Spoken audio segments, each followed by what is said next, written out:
Welcome to the Bold Money Revolution podcast. This is your source for straight talking, no fluff, business and high performance conversations that add real depth and value to the way bold leaders live, work, and thrive. I'm your host, Tara Newman. I'm here to show you how to optimize your performance as a leader so that you can grow a business that is profit-rich, efficient, and allows you to generate real, tangible wealth for yourself and others.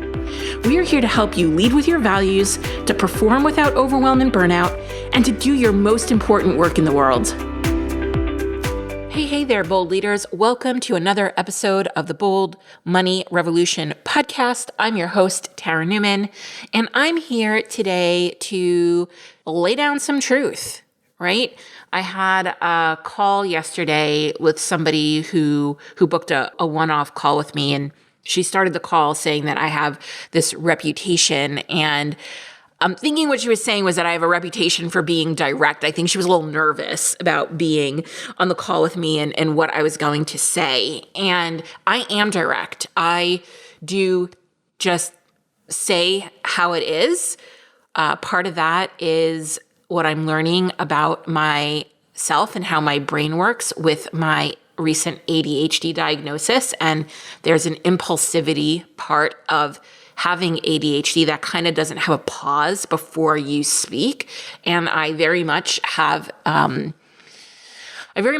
So you tend to just get what is happening in my head straight out, truthfully. And sometimes it might feel like a whack between the eyes or upside the head. But today I'm here to tell some of those truths so that you can stop buying into the lies that are hooked into people's marketing messages, because the internet is a big place and there are an infinite number of messages around business growth. Some that are helpful, affirming, and make you feel seen. And those are amazing messages. And then there are the messages that hook you on, quote, the dream, unquote, and make you feel not enough, like you're doing it wrong, or worse, like you're worthless. And this isn't just in the business space, it's in the spaces of personal growth and wellness and other spaces as well. And this time of year, in the beginning of the year, as we're getting started and resolutions and goal setting and all that stuff, I find that the messaging is a little more confronting than at other times. And since we are just starting the year, these messages are fresh on my mind, and they might be fresh on your mind as well. These messages are often designed to overwhelm and undermine our confidence.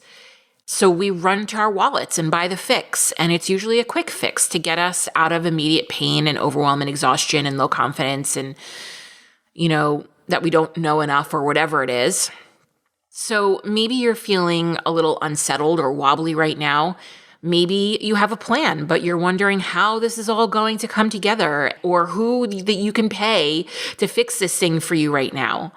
Maybe you don't have a plan and you feel adrift in the noise. So I wanted to come in here today and lay down some truths about growing your business so you can silence the noise and focus on what you want to do to grow your business and not various marketing messages and what they're telling you. And understanding these truths will increase your confidence and lessen your self-doubt so you can feel less frenzied and less overwhelmed. I want you out there doing your most important work in the world and feeling energized and fulfilled. And I wanted to allow you to generate real income that supports you and your family and the good you want to do in the world.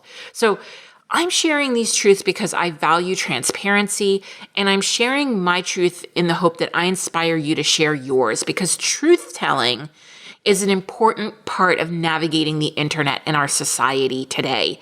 It's the only way to combat the lies and gross distortions that we see each and every day in our society in all different places, not just here, right? I think after the 2020 election, we're very clear that there are people out there who are peddling gross distortions of fact And it's really up to us to be courageous in our truth telling. So that is really what I'm inspired by today. I'm inspired by my values. I'm inspired by what I'm seeing around in the world. I'm inspired by what I'm seeing on the internet, in the internet marketing space, and what I know to be true after 20 plus years running businesses, growing businesses, working in other people's businesses at a very high level.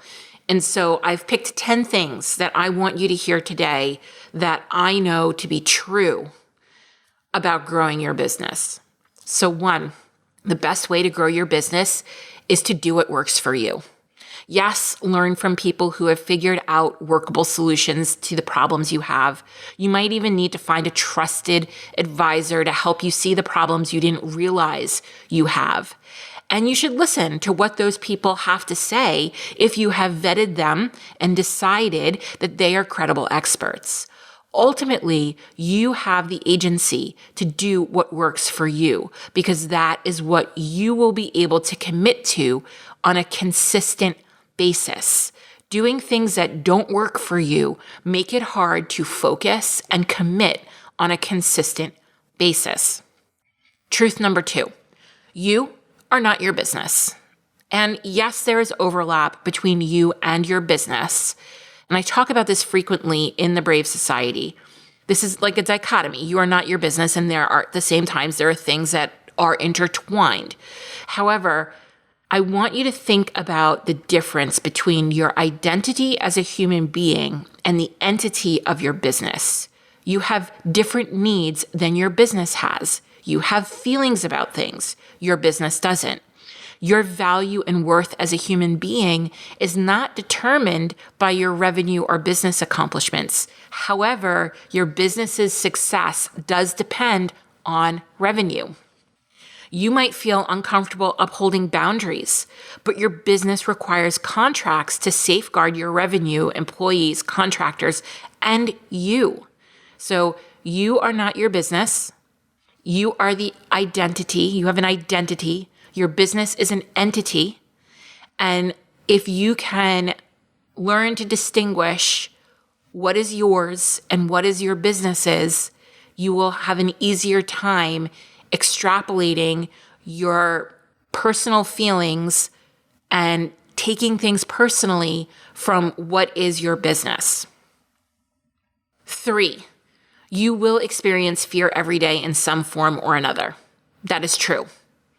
What if you just accepted it for what it is? What if you had a small daily practice to help you move through it? What if you did a fear scan every morning so you can acknowledge it and move on? What if feeling fear didn't hold you back, but denying its existence because you're trying to be fearless is what keeps you stuck in your tracks?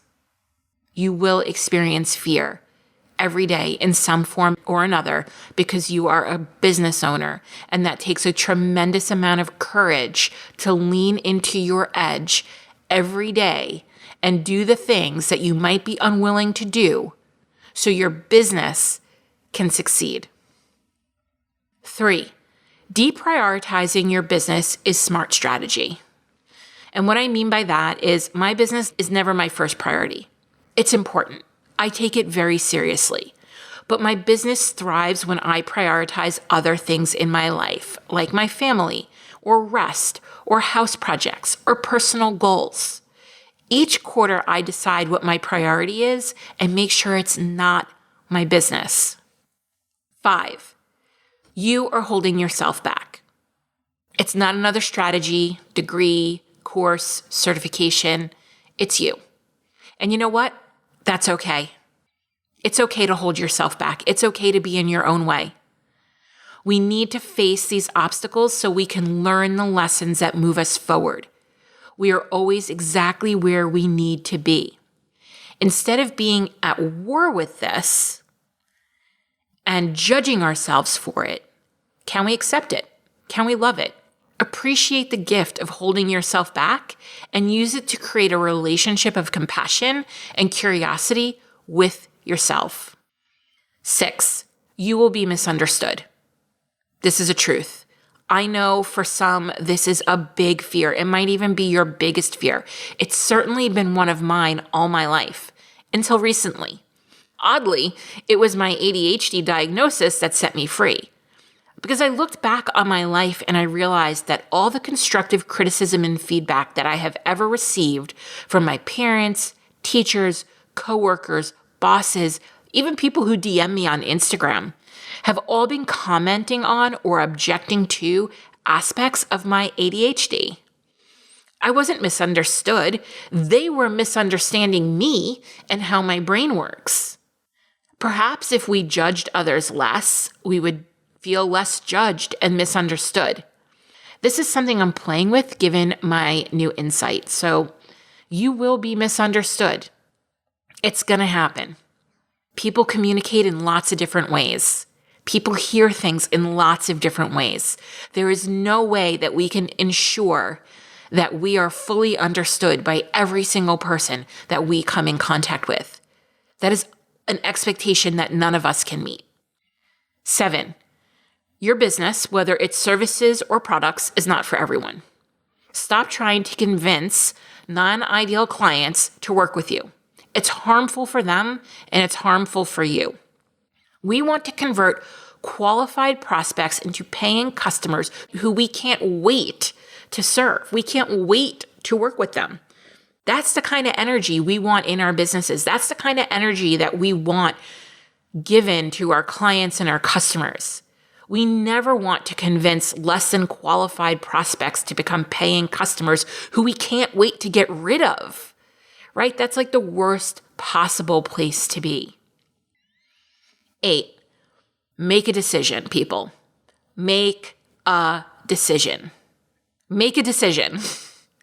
It's possible that the biggest thing holding you back right now is your hemming and hawing, or that you are flitting from one thing to another. Should I sell this program or that program? Do I want to work this way or that way? Do my customers need this product or that product? Just decide, implement, debrief, and decide again. There is no one way to run a business. Decide on what your way is going to be, implement it, debrief it, and decide again. 9, you aren't focused. Similar to the deciding, but it's not the hemming and hawing here. It's the spreading your time, energy, and attention and money way too thin. You have too many offers that take too much time, energy, or attention to sell. You have too many ways that you're marketing your business, taking up too much time, energy, and money to obtain a sale. You're talking about too many things, spreading your message too thin and watering it down, making it hard for people to identify how you can help them. Focus. 10, simple and easy is scalable. That's the God's honest truth. Complex and convoluted creates a conundrum. See what I did there? I love alliteration.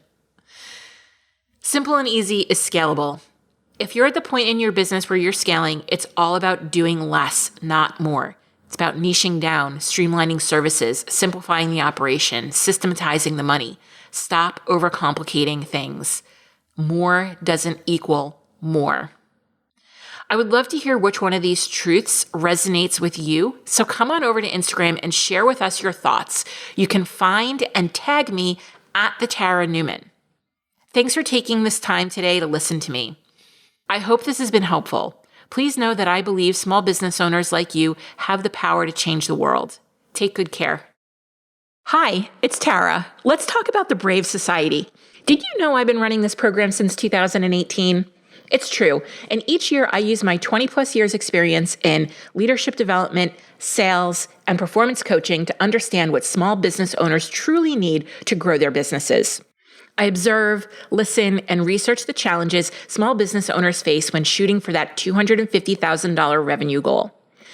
Why $250,000 and not the tried and true benchmark of $100,000? Well, $100,000 does not equate to $100,000 in salary for you. As a matter of fact, $100,000 in revenue allows you to take home about $50,000 per year if you're managing your money really well.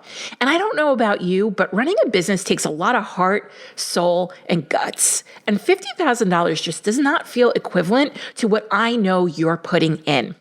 That's why in the Brave Society, we have custom curriculum designed to support you in growing your business to $250,000 in revenue, so you're not left guessing what to do next.